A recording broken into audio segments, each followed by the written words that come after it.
Greetings, true believers, and welcome to another amazing episode of History of the Marvel Universe. This show is brought to you in part by Patreon supporters. If you would like to contribute and vote in monthly polls, you can sign up for $1 per month over at patreon.com/MaryMarvelate. The link is in the description below. The subject of today's video is a criminal scientist by the name of Jonathan Owen.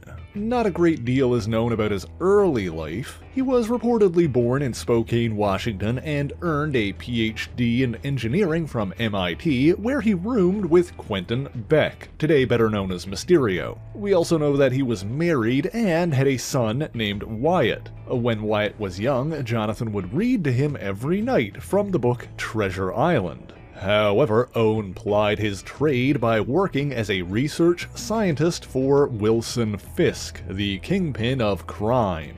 According to one story, he was hired to study and duplicate the abilities of the vigilante known as Cloak, but we'll touch on that in a bit. In the meantime, Owen was approached by Mysterio, who wanted help with investigating the living costume worn by Spider-Man at the time. This was, of course, the alien symbiote that Spider-Man found on Battleworld during the First Secret War. It was Owen who came up with the plan of obtaining a sample of the symbiote by blackmailing Spider-Man's lover, the Black Cat.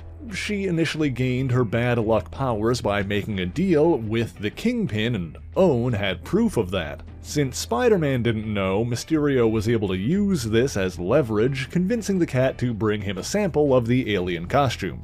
But the symbiote possessed Spider-Man's body while he slept and used it to follow Mysterio, attacking him in Kingpin's tower. It succeeded in freeing the piece of itself that had been cut off, but before it could reabsorb it, Fisk and his men arrived, forcing it to flee. The Kingpin then found the unconscious Mysterio, but Owen denied any knowledge of his presence there. Mysterio would have been tortured and possibly even killed by Fisk, but the portion of the symbiote that he'd taken bonded with him, allowing him to escape. Of course, this black suit at Mysterio didn't last very long, since Spider-Man's alien costume was able to take back the missing piece soon thereafter. And not long after that, Spider-Man learned of the suit's true nature himself when he brought it to Mr. Fantastic for study. With his help, the suit was removed and imprisoned in the Fantastic Four's headquarters. Shortly after that, Spider-Man and the Black Cat were involved in another tussle at Kingpin's tower. More importantly, during this battle, the Kingpin was attacked by Cloak, who was seeking to save his partner, Dagger. She had been abducted by the Kingpin's superhuman agent, the Answer, when he deduced that Dagger's light energy could be used to revive Fisk's dying wife, Vanessa. However, due to an earlier conflict, Dagger was weakened and drained of energy. The whole situation was further complicated by the presence of the cyborg gangster, Silvermane. Ultimately, the Answer sacrificed his own life energy to revive Dagger, disappearing in the process. She then repelled Silvermane, but instead of reviving Vanessa with the energy she'd been given, she used it to restore her injured companion Cloak and escaped with him. Now, much of that is a little bit tangential to today's topic, but Jonathan Owen was one of the scientists forced to clean up in the aftermath of that battle, and it was he who noticed that the undamaged equipment in the room had scanned and recorded energy readings from Cloak. Analyzing the data, Owen deduced that the energy originated from another dimension. And indeed, Cloak's powers are heavily tied to an alternate reality known as the Darkforce Dimension. His entire body is basically a portal to the Darkforce Dimension, and he can effectively teleport himself and others by passing through it. Owen believed that he could use the energy readings to duplicate these abilities, and since the Answer was missing, the Kingpin had tasked his scientists with creating a new superpowered agent for him. I will note that they did indeed previously grant powers to the likes of the Answer and the Black Cat. However, that was done primarily using machines built by the late Harlan Stillwell, the same man who was forced at gunpoint to turn criminal Richard Deacon into a human fly, and the brother of Farley Stillwell, also deceased, who created the Scorpion. and the Stillwell machines that the Kingpin had acquired were damaged beyond repair when the Black Cat was testing her abilities. Own and the other scientists had examined the devices, but they were unable to decipher their secrets in the time they had. And so Jonathan Own presented his findings regarding Cloak's powers and his goal to reproduce them.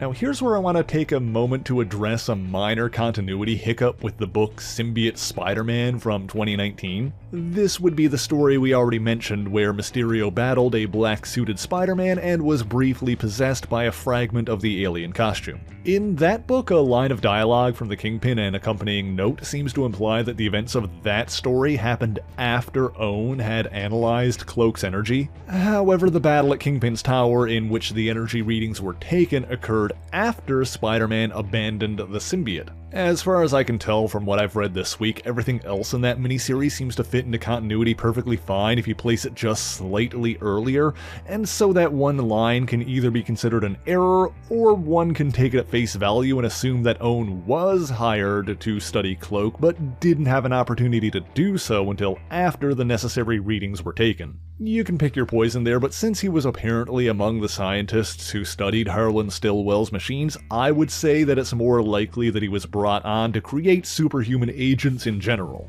And besides, after Own started his work analyzing Cloak's energy, the Kingpin was more concerned on if he could do the same with Dagger to revive his wife, although the machines were not able to get adequate readings from her. Anyway, between that and events going on in the Daredevil book at the same time, the Kingpin left Own to his own devices. Using his knowledge and the Kingpin's machines, he was able to reproduce the kind of energy emitted by Cloak's body. However, his equipment began to overheat as the radiation leaked out, forming a large black circle.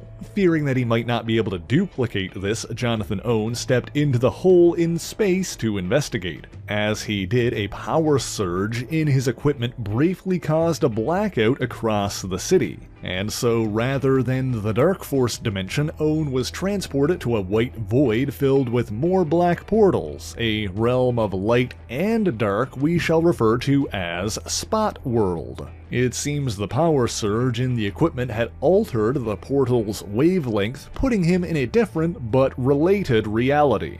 Fortunately for him, he was able to get a sense of his surroundings and propel himself back through the hole from which he came.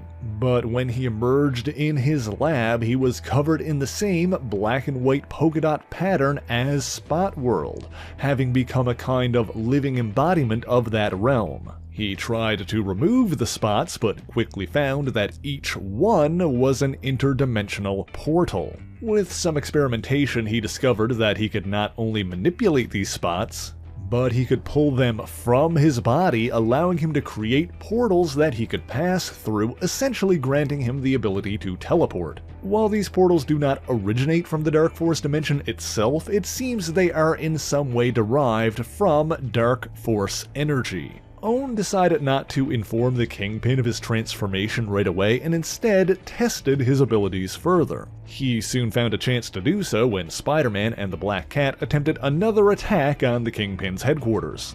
Teleporting the cat away, Own confronted Spider-Man, introducing himself as the Spot. This was apparently quite humorous to the wall crawler, who broke down in laughter at his foe's ridiculous moniker. However, Spider-Man may have underestimated his opponent, as his first attempt to strike caused his fist to sink into one of the dots. The Spot then threw out a handful of interdimensional portals, throwing a punch into one and having his fist come out of another to strike his foe. He also opened one large enough for him to dive back into Spot World. From there, he could safely continue to strike at his opponent through the spots, although his strikes were too weak to be more than a nuisance to someone with super strength. But by keeping Spider-Man off balance, he was able to knock him backwards into one of the holes. This caused Spider-Man to fall into Spot World, where the Spot grabbed him by the arm and threw him back out. And he landed next to the Black Cat, well away from the Kingpin's tower. By this point, the masked vigilante was fuming, but the Spot dropped into the safety of his portal and escaped. Well, he did pop out again to warn the two not to mess with the Kingpin, much to Spider-Man's continued annoyance. However, Own was still unsure if he should reveal his powers to his employer. By focusing, he was able to conceal his transformation, forcing all of the spots on his body to coalesce into one large hole on his chest. When Spider-Man returned, Owen decided to take the scientific route and see if he could replicate the results of their previous encounter. Thus began the second battle between Spider-Man and the Spot. This time, however, the hero tricked his foe into sending out more and more dots. As the Spot pulled more and more portals off of his body, Spider-Man forced his way through a barrage of normal strength punches, getting closer and closer to his foe. Finally, he got close enough to the overconfident, aspiring villain, striking him in a spot that had been left vulnerable after throwing so many portals. Naturally, Owen jumped back into Spot World to try and escape. Although he'd considered using his powers to become a freelance supercriminal, it now began to seem like a poor idea. This point was hit home when Spider-Man poked his head into Spot World to threaten the Spot into retirement. And indeed, Jonathan Owen did disappear for quite some time after that. Of course, many of the plot points we touched on in this video were resolved without him. Spider-Man bested the Kingpin in combat, but that was ultimately for his own satisfaction more than anything else. The wily crime lord had ensured that no illegal activity could actually be tied back to him, and even summoned the police himself. Spider-Man also ended his relationship with the Black Cat after realizing that he couldn't be what she wanted him to be. And of course, the alien costume escaped from the Fantastic Four's headquarters and made another attempt at bonding with Spider-Man. It was soon driven off again and subsequently joined with the disgraced reporter Eddie Brock, together becoming the lethal vigilante known as Venom. For years during this time, the Spot was unheard of, but he apparently was seen at the Bar with No Name in Springdale, Connecticut. For those unfamiliar, the Bar with No Name is a hangout for supervillains that pops up in various locations. The Spot was allegedly witnessed there on a date with Ms. MODOK, ranting about how he was Spider-Man's greatest adversary and twice as tough as the aforementioned Venom. I say allegedly because this information comes from Marvel's Year in Review magazine from 1992, which is effectively satire. However, the fact that he frequented that particular bar was referenced in subsequent official handbooks, and so I like to treat this kind of thing as one would tabloid journalism, essentially regarding it as an unfounded rumor. And yeah, for what it's worth, there is indeed a Ms. MODOK, or at least there was, a S.H.I.E.L.D. agent named Catherine Waynesboro, who was transformed into a mental organism designed only for killing, just as George Tarleton was. Not to be confused with Modam, the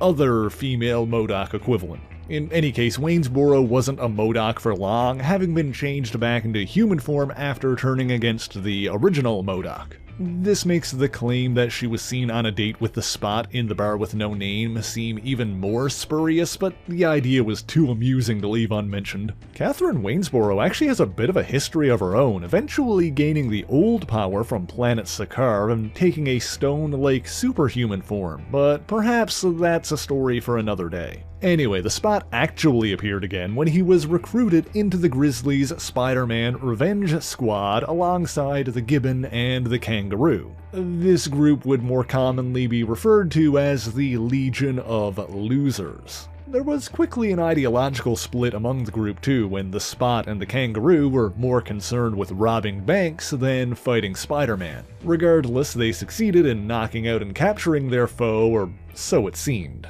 The infighting between them soon worsened when the Grizzly and the Gibbon started having second thoughts about supervillainy. A fight broke out between them, but the Spot and the Kangaroo were ultimately defeated by the Grizzly and the Gibbon. Spider-Man, having been feigning unconsciousness the entire time, took the two villains into custody and allowed the Grizzly and the Gibbon to go free as long as they stayed out of further trouble. After that, the Spot continued to have subsequent appearances over the years. At one point, he was captured by a group called the Gideon Trust and used to power a gateway into an alien universe known as the Negative Zone. After that whole plot was thwarted by the Fantastic Four, Owen was sent to a supervillain prison called the Cage, where his powers were neutralized.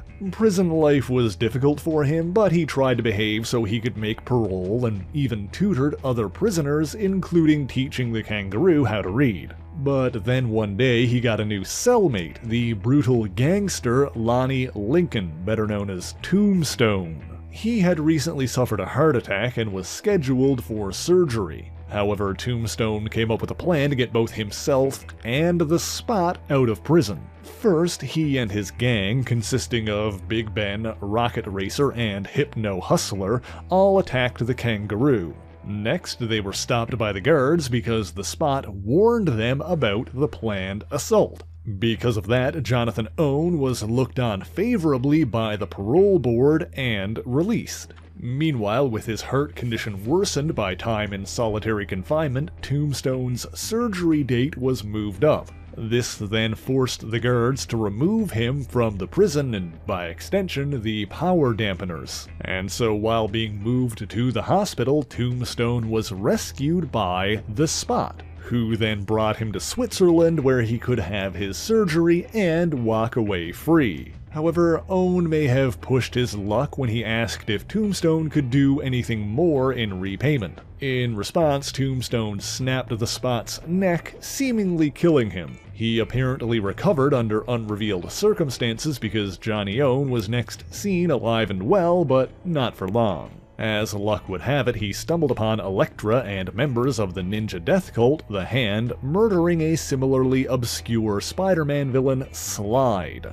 As a result, the Spot was one of many supervillains to be killed and resurrected by the Hand in a ritual which typically enslaves the mind of the resurrected individual. He then participated in an assault on a S.H.I.E.L.D. helicarrier the Hand conducted with their supervillain army. While they succeeded in crashing the helicarrier, many of the villains were killed again by Wolverine. And despite all of that, the Spot somehow survived again and even recovered from the Hand's brainwashing. He was later spotted again at a large gathering of villains who had been called together by the gangster Hammerhead. However, this meeting was interrupted by Iron Man and Agents of S.H.I.E.L.D. Interestingly, this attack was orchestrated by the Kingpin, even though he'd already been arrested and imprisoned by this point. You see, this was during the superhero Civil War, and so by tricking him into thinking he was going after Captain America's hideout, the Kingpin was able to use Iron Man against his rivals on the outside.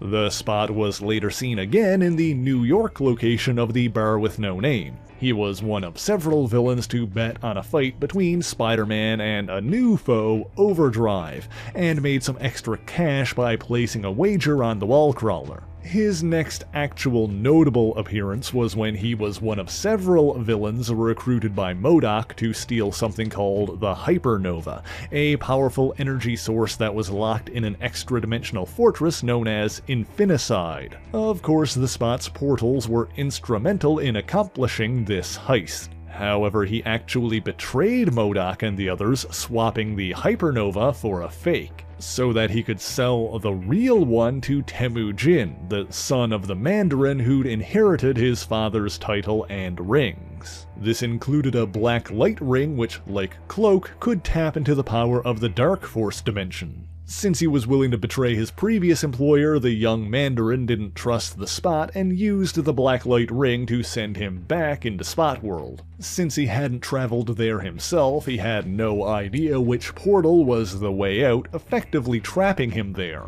The best he could do was attempt to project his image into the Bar with No Name, but nobody there could see or hear him. After that, he started to go mad and apparently lost the ability to speak. He started focusing on the one thing that was good in his life before his accident, his son Wyatt. This allowed him to eventually find his way home, only to discover that Wyatt had been critically wounded by a stray bullet during a drive-by shooting. Escaping from Spot World, Owen swore revenge on the man responsible, a Russian gangster named Dmitry Ivanov. He started by threatening him with a black spot on a piece of paper, a mark of death from the book Treasure Island. Next, he used his portals to pop out and eliminate Ivanov's men one by one. However, Ivanov himself was saved by Spider-Man, whose strict moral compass stopped him from letting anyone die. This led to another confrontation between Spider-Man and the Spot, in which Owen performed better than ever before. But the hero was seemingly able to reason with the Spot, who gave him a package and a note before disappearing again.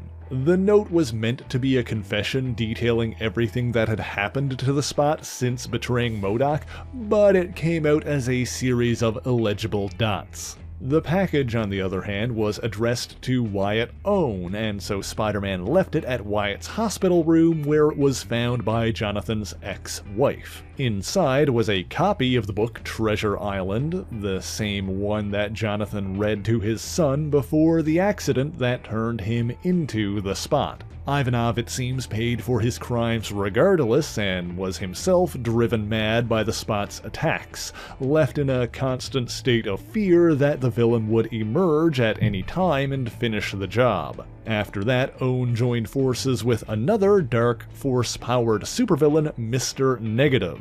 Acting as a double agent, he infiltrated another criminal organization, one belonging to Parker Robbins, aka the Hood, during which time he worked alongside another former Kingpin employee, The Answer. Mr. Negative used the Spot to obtain sensitive documents related to his alter ego, Martin Lee, and to escape from the Hood's villains during a battle between the two forces. The Spot continued to have plenty of minor appearances after that, either showing up in various supervillain hangouts or attempting to cash in on schemes. For example, he attempted a kidnapping at a wedding uniting two of New York's major crime families, only to be stopped by the masked hero Daredevil. And he was subsequently abducted by agents working for Daredevil's nemesis, Bullseye. They attempted to mutate him into a grotesque new form with multiple limbs to use him in their plans. When that didn't work out the way they wanted, they rebuilt the machine that originally gave him his powers and used the Spot as a power source. With it, they were able to endow a professional smuggler with similar powers, transforming him into the Coyote. Not only was the Coyote used in an ongoing campaign to torment Daredevil, but he utilized collars containing Spot portals to effectively remove people's heads from their bodies without killing them. This was so the victims' bodies could be sold for slave labor or other more salacious purposes. That operation was ultimately thwarted by Daredevil, and for the full story you can read Daredevil Volume 3, numbers 19 to 21 by Mark Waid and Chris Samnee. During that conflict, the Spot was freed from the machine and attempted to attack Coyote with his new ability to manifest multiple limbs. However, Daredevil used discarded collars from freed victims to create a painful feedback that drove the Spot away. In the end, he grabbed the Coyote and both teleporters disappeared. The Coyote did eventually re-emerge and engaged in another human trafficking operation, but that time he was stopped by the Amazing Spider-Man. The Spot continued to make sporadic appearances, sometimes in his normal humanoid form, and sometimes in his more disturbing shape with extra limbs poking through the holes in his bodies. Whether or not he had any control over that before, he eventually regained his normal shape permanently, as well as the ability to speak. After that, he was also a member of a short-lived version of the Sinister Six led by Aaron Davis when he was the Iron Spider. While Jonathan Owen will still sometimes be hired for his abilities or get involved in acts of supervillainy, he can often be seen frequenting the Bar with No Name and other similar establishments. Whenever there is a scene set in a place catering to supervillains, pay attention to the backgrounds and you might just spot him. Okay guys, that's all I've got for you this week. If you enjoyed this video, please leave a like, share the video, and subscribe for more marvelous content. As always, the issues referenced in this video are listed in the description below if you would like to read them for yourself, as well as links to other places you can find me, including my Patreon page where for only $1 a month you can get your name in these special thanks here. So until next time, true believers, Excelsior!